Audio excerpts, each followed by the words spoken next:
Mike Weiner is the Assistant General Manager at Orange County Water District, and Mike is currently responsible for managing water quality and the technology functions at the district. Deborah Mann is the Assistant General Manager and Chief Operating Officer for the Metropolitan Water District, and she's responsible for managing the operational business functions of the district. Toby Roy, welcome, is Water Resources Manager for San Diego County Water Authority. The Water Authority is the wholesale water supplier for San Diego County. And finally, we are joined by Brent Eidson, who is substituting today for Hala Rizek, who is on the agenda. I understand that some issues being dealt with in San Diego at the moment, but Mr. Eidson is the Deputy Director for Public Utilities at the City of San Diego, and we welcome you. I think we've got everybody about no more than 10 minutes, so we'll get started right away. Thank you. Thanks for the introduction, Mr. Chairman.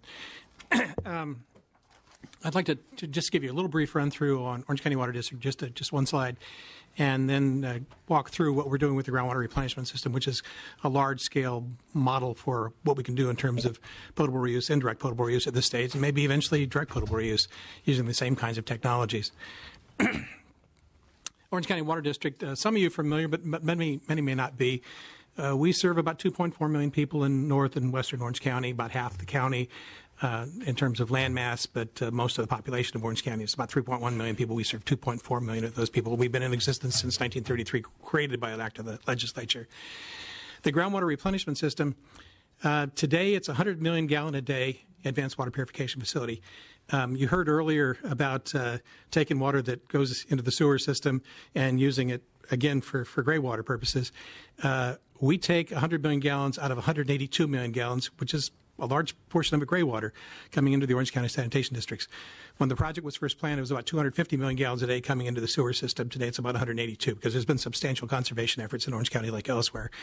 This is water that otherwise would have been discarded to the ocean, and we purify it so it's basically near distilled. It's better quality than our existing water supplies or other water supplies that we can use for replenishment of the groundwater basin. Gives us about 103,000 acre feet a year of additional water supply. That's enough for about 850,000 people. And we've been online at 70 million gallons a day since January 2008, and we began the operation to 100 million gallons a day in May of 2015. And it is today, and maybe for a while yet, the largest planned indirect potable use project in the world, maybe until Metropolitan Water District builds theirs. Jointly, we'll be good. That's right. We'll be working together on that. The Orange County Groundwater Basin, it supplies right around 76%, but right around 75% of the water needed by the residents and businesses in North and Central Orange County. Right now, the groundwater replenishment system accounts for about 30% of the water that's going back into the groundwater basin. So about 30% of the water that's used for replenishment comes from the groundwater replenishment system. Without the groundwater replenishment system, our basin would only be capable of providing about 60% of the local needs. The balance of that water, that difference, that 15% difference, would have to come from imported water supplies. The processes that are employed in the groundwater replenishment system include microfiltration, which is hollow fiber systems basically to remove bacteria, protozoa, suspended solids, particles that actually would otherwise impair the function of the reverse osmosis system, which is really the heart of the treatment process with the groundwater replenishment system. We use membranes from a few different companies, Hydronautics, CSM, and Dow. We get about an 85% recovery with a three-stage system. We operate at much lower pressure ranges with reverse osmosis systems today than we did decades ago with the old Water Factor 21 facility. We used to operate at about 400 psi. Today we begin operating about 150 psi with new membranes. Substantial energy savings in the development of new membranes, which is one of the real improvements that has occurred in the advanced treatment process, is one of the reasons we can do some of the things today more efficiently. And then finally, the third purification process. And this is really a multi-stage purification process, both for the removal of chemicals and for the removal of microbes. The third stage is a multi-process stage as well. The ultraviolet light that we use in conjunction with hydrogen peroxide, we get direct photolysis, destroying some chemicals. We get advanced oxidation, destroying some chemicals. And we get disinfection. This is really our primary disinfection barrier, even though the reverse osmosis process really removes all the microbes, viruses, and chemicals from the water before it even gets to the advanced oxidation process. So this is the process on which the regulators really rely most in terms of our achieving their disinfection goals. And this process is really essential because there are some trace organics which can, in fact, make it through reverse osmosis, and this process is used to destroy those chemicals. One of the things we've seen with the groundwater replenishment system is a really demonstrated reliability. We've tested for well over 400 compounds in the water, and the majority of the results are non-detect levels, and all of them are well below any kind of permit levels that have been established, obviously well below drinking water standards, maximum contaminant levels. And these just list some of the kinds of compounds. We're talking about VOCs and synthetic organic compounds, the disinfection byproducts we have to test in drinking water supplies, priority pollutants, and then this last group of compounds, which gets a lot more press probably than it really deserves from a public health risk, but the endocrine disrupting compounds and pharmaceuticals, which has really drawn a lot of attention internationally. And we can show that we remove those kinds of compounds very effectively with this technology.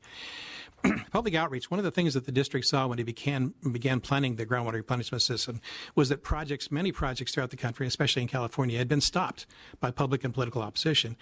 And because of that, we really began outreach very early. We began to talk to the public. We began to talk to leaders in the community, including political leaders in the community, more than 10 years prior to startup of the project. So during the planning phase of the project, we were reaching out to the community and talking to virtually every group that would listen to us. We researched the public concerns. We found out what people were concerned about. We approached them with face-to-face presentations by district staff rather than hired consultants. And we approached community leaders and political leaders, like I mentioned, and we measured what kind of effect our outreach had on those communities. We got broad community support, and we've really not had any organized opposition to the project since it began. And we get the advantage today with a fair amount of publicity that we get assistance with our outreach program. National Geographic, the New York Times, and others have helped with our outreach program on a national basis. The benefits we see with the groundwater replenishment system, really the number one benefit, and this is what many of the utilities in Southern California have looked more and more to, is developing a local water supply. So we're less dependent upon the imported water supplies that we depend so heavily on in Southern California today. It gives us the ability to reuse a resource that was otherwise going to be discharged to the ocean and wasted. It increases our local reliability. It means that we're not so affected by droughts or other, like if we had a major earthquake, for example, that interrupted the imported water supplies. It costs us less than water from the Colorado River and the State Water Project. And and this is one of the things that's been very appealing to the environmental community. It uses less than half the energy it takes to import water from Northern California, pump it over the Tehachapi's, and about a third the energy it takes to desalinate seawater. And it improves the quality of the water in the groundwater basin. For many decades, we've been importing salt into our groundwater basin. The native water in the groundwater basin was lower TDS than the water we've been bringing from the Colorado River and from other sources, the water coming down the Santa Ana River to us. So this is higher quality water that actually gives us the ability to improve the water quality in the groundwater basin. So what are the things we've learned? Well, we've seen that the public can accept potable reuse if they understand the need, if they understand why do we need to do this. If we have an effective and ongoing outreach program, and if elected officials and community leaders really make a commitment, if they get on board, if they express support for it, like you can see here in this photo, the governor and a couple of former legislators, they're having a sip of groundwater replenishment system water. And if the public can see that it's higher quality than alternatives, if they can see that this is actually going to improve water quality, the quality they receive from the groundwater basin, that's one of the things that helps encourage support. And then if they can see that there's regulators, if there's scientists, we have an independent advisory panel that provides ongoing oversight. If they can see there's ongoing oversight to assure the continued water quality, they become more confident about it. What we found when people go through and they tour the facility and they learn about the groundwater replenishment system, the more they know about it, the more they accept it. So we've seen great success with the groundwater replenishment system, a lot of acknowledgement from various places. The blue prize in the back there is the Stockholm Water Prize. The prize with the gold in the middle and the front, that's the Lee Kuan Yew Prize from Singapore. There's been a number of other prizes that have been received about the project because it's seen as such a significant step forward for finding new alternative water supplies, not just in California, but useful around the world. Here, this is a favorite photo of mine because it looks like the sun only shines on Orange County Water District and the groundwater replenishment system. But it's been highlighted by a consultant. This is the facility, which hopefully we can encourage you to come visit one day and potentially even have a hearing down in our facility. We get to the ask now, the question of what can the legislature do to help advance water reuse? Among the things that we see are Proposition 1 grants could be helpful in providing additional support for the final expansion. Today we're at 100 million gallons a day. Our final expansion design is to go as much as 130 million gallons a day and really recycle as much water as possible from the sanitation district. Mid-basin injection. This is where we're beginning to inject water into the middle of our groundwater basin where there's the greatest degree of overpumping in the groundwater basin, where we can put it back where it's most heavily overpumped today. The continued funding of projects with state revolving fund loans. The expansion, that next 30 MGD that we just constructed, that was done largely with the support of state revolving fund loans.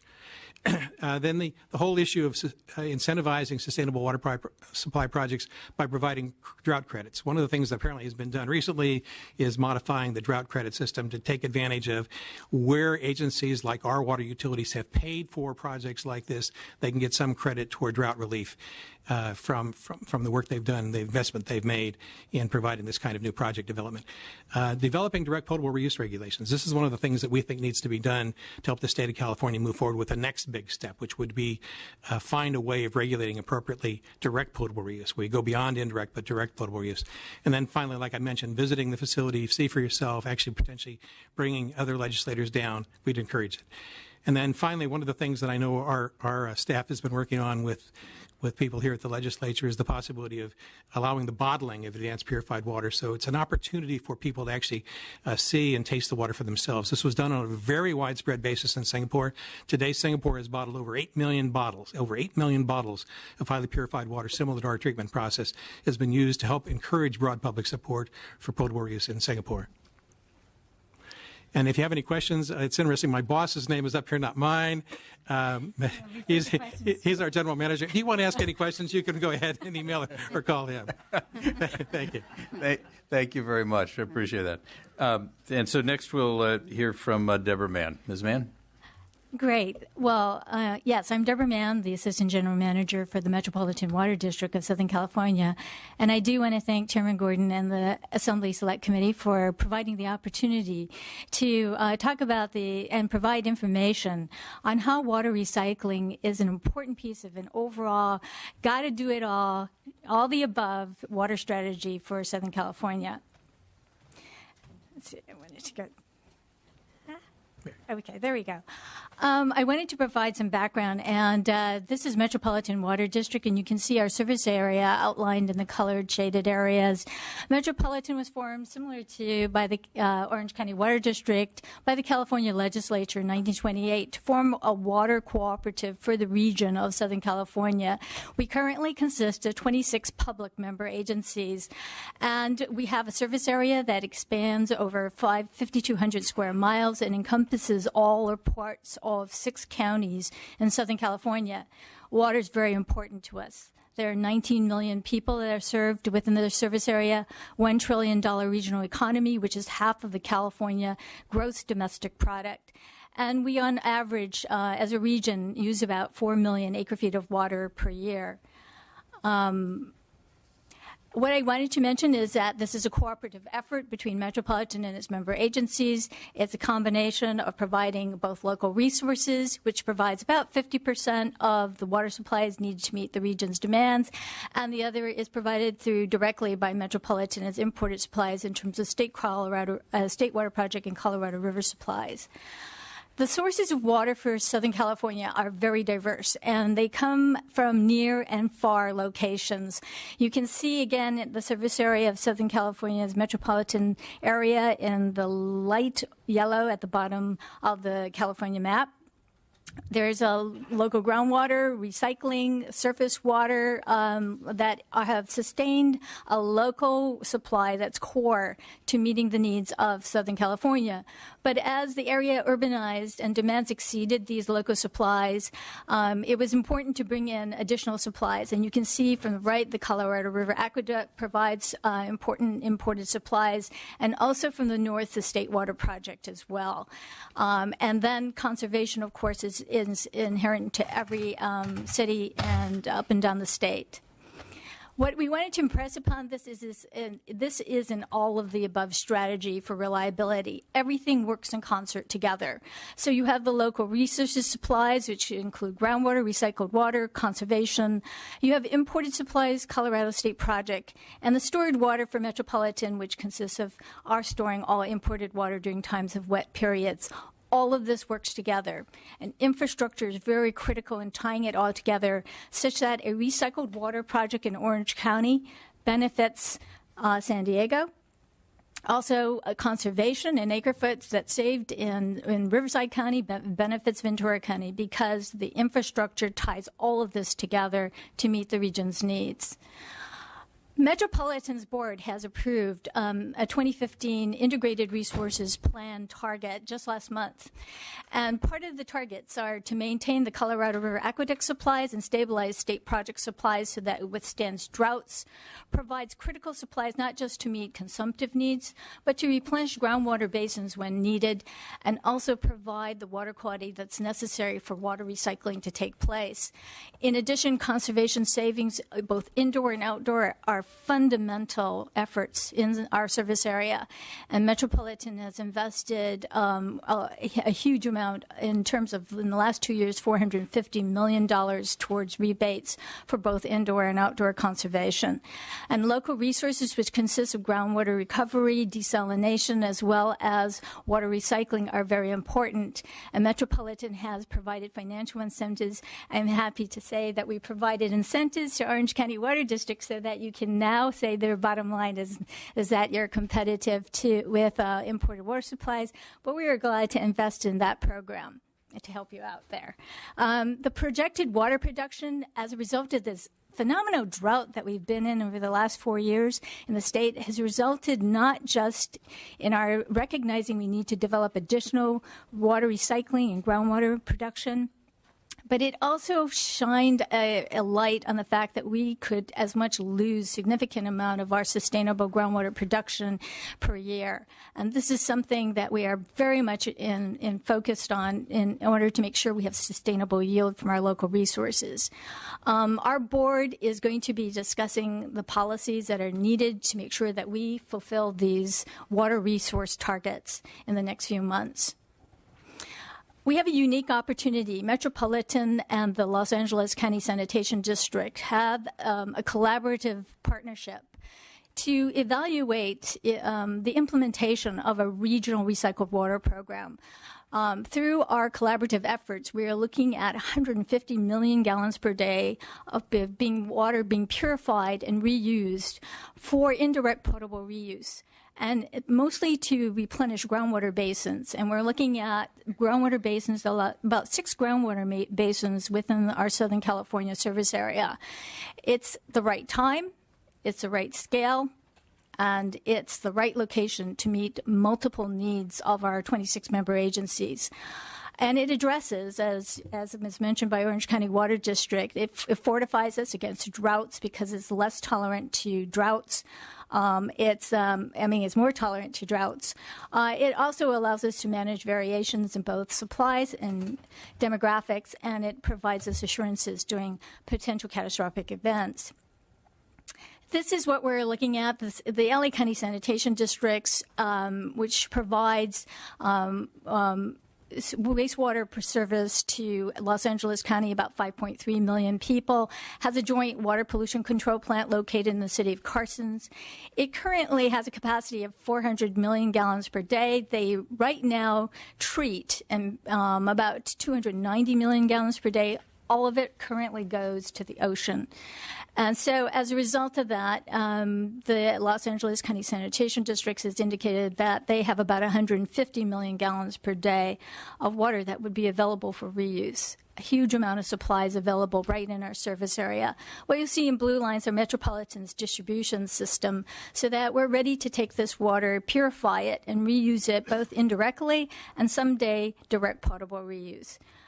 The approach that Metropolitan and the Los Angeles County Sanitation District is taking is 2016 is a year in which we determine how feasible this project will be, both in terms of treatment technology, delivery capacity, groundwater basin replenishment, and financially. And so it's a proof of concept and regulatory acceptance. We plan to complete this feasibility study by the end of this year and take a phased approach to implementing a full-scale facility program. So this is sort of a kind of a schematic. You'll see at the very bottom on the left is where the joint water pollution control plant is in Carson. And you can see how we are planning to look at the delivery system that would enable us to provide important replenishment supplies to at least 6 groundwater basins in Los Angeles County, Orange County, as well as San Bernardino County. This is kind of our timeline. We are very much committed to recycled water and hope to develop this as an important resource for the entire Southern California region. So again, you'll see in yellow the efforts in this year, and then are making a decision at the end of the year to go forward with the implementation of this program so that we can bring in an important supply of recycled water for Southern California. Thank you. Okay, thank you very much. We're bouncing around Southern California. We've been in Orange County, and then L.A., and now we're going to go to San Diego. Yeah. So we'll start with Ms. Roy. Thank you and welcome. Good afternoon, Chair Gordon, members of the committee. Thank you for having us here today. I'm going to start with a regional perspective on developing local supplies in San Diego, and then I'm going to turn it to Brent's going to follow me with more specifics on the city of San Diego. The Water Authority, we're a wholesale agency. We have 24 member retail agencies, and we serve 3.2 million people in western San Diego County. The way we have developed supplies in San Diego, we began really focusing on diversification of our water supplies in the early 90s, and we have taken the lead on imported water supplies as well as seawater desalination, and then our member agencies take the lead on developing local groundwater, surface water, recycled water, and potable reuse projects. And what we're hearing from our member agencies is they're very interested in potable reuse. We have 8 agencies that are considering potable reuse projects up to about 100,000 acre feet for the San Diego region. The largest, of course, is the city of San Diego. I wanted to talk a little bit about our hydrogeology because that drives how we can develop local supplies. If you look at this map up in the LA area, and you can see our folks up there are developing big groundwater projects because they have large groundwater basins. And when you come down to San Diego, our groundwater basins are fairly small. And so that limits what we can do with stormwater recharge as well as groundwater recharge with recycled water. And so it really changes the types of projects that we do. And the areas that are not groundwater basins are primarily clay soils that do not percolate water. So what we have in the San Diego region is we do have a number of reservoirs that capture stormwater runoff. In the upper portion of the watershed is where most of them are located, but we do have reservoirs in the downstream portion of the watersheds that receive actually urban runoff. And our biggest concern is protecting water quality and having best management practices that protect the quality in our reservoirs. We also use the reservoirs to store imported water, and it's going to be essential to supporting potable reuse in the San Diego region. In San Diego, we can recycle for both potable and non-potable purposes, and we have agencies that are going to strictly continue with non-potable recycled water, and as well as other agencies that are going to develop potable reuse. It's very much a local decision depending on the type of infrastructure that each agency has. We do have 17 agencies with non-potable reuse, currently about 30,000 acre feet. And the first one in the county, shown in the left corner, was Padre Dam in 1960. Developed their Santee Lakes project. And we do not see these as competing resources. There's actually enough recycled water to do both. On the potable reuse side, we do have, as I mentioned, 8 member agencies looking at projects and doing planning for those projects, and those include for surface water augmentation, San Diego, Escondido, Padre Dam and Helix, Santa Fe, and San Dieguito. And these projects vary as low as 1,000 acre foot projects up to the size that the city is looking at, and Brent is going to talk about. We also have 2 agencies looking at groundwater recharge. City of Oceanside, and Rincon del Diablo. And it's definitely not a one-size-fits-all in the region. Looking forward, the legislature passed SB 918 and SB 322 requiring the state board to adopt regulations. We are looking forward to the surface water augmentation regulations. They're extremely important for our region. And what's important is that those regulations, besides being public health protective, have a wide range of flexibility to address our range of projects and adapt to changing technology. I'm going to turn to Brent. So, while Nuriel's coming down to change the slides, I just wanted to thank the committee for allowing the City of San Diego to talk about what we're up to. And also like to, maybe if you haven't figured it out already, point out that I think this panel is well representative of an agency that has a potable reuse project, one that's investigating a potable reuse project, one that's supportive and helping with the policies and legislative needs of potable reuse, and now one that's begun implementation of a program. So as Toby mentioned, we are one of those 8 agencies within the San Diego County Water Authority's members, but we are not considering we are in full implementation of our program now.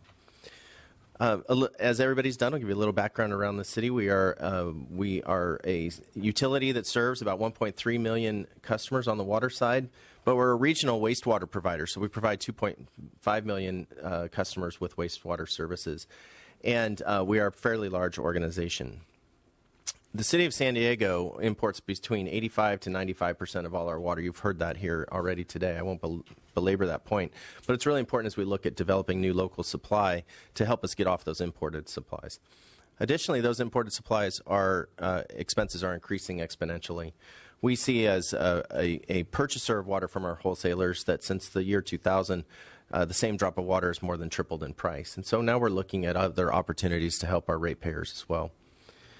So what are we doing? We're doing what Toby and what Deborah and Mike had mentioned. We're doing conservation. We're involved in recycled water. We have a pretty significant purple pipe system that the city operates.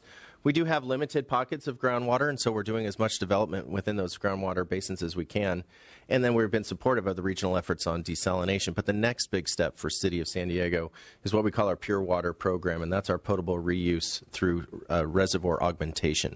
Again, we don't have those groundwater basins, and so we are looking at the reservoir augmentation, which hasn't been done yet in the state. So we're sort of leading the path forward on that side of it. Orange County has done a heck of a job for all of us that want to do the treatment and the technologies, but now we're looking at another avenue to get that nearly purified water to our customers. We've been able to prove that it's a safe and reliable and a cost-effective method to deliver new water supply to our customers. And for us in San Diego, we're very proud that it really kind of closes that urban water cycle, that system. For far too long, we felt that we've had sort of an open-ended system. We use the water once, a little bit of recycled on the purple side, but not enough, really. And this allows us now to reduce those ocean discharges by a significant amount. Our proposal is over 100 million gallons per day of what our flows are only 140 million right now, and closes that system so that we're truly recycling and reusing water more than once. The city has initiated this program into 3 phases initially. We've changed that now into 2 phases. But first, we were going to do a small project in phase 1, have that online by 2023, a second phase, a larger one by 2027, and then our largest phase in phase 3 with 83 million gallons per day by 2035.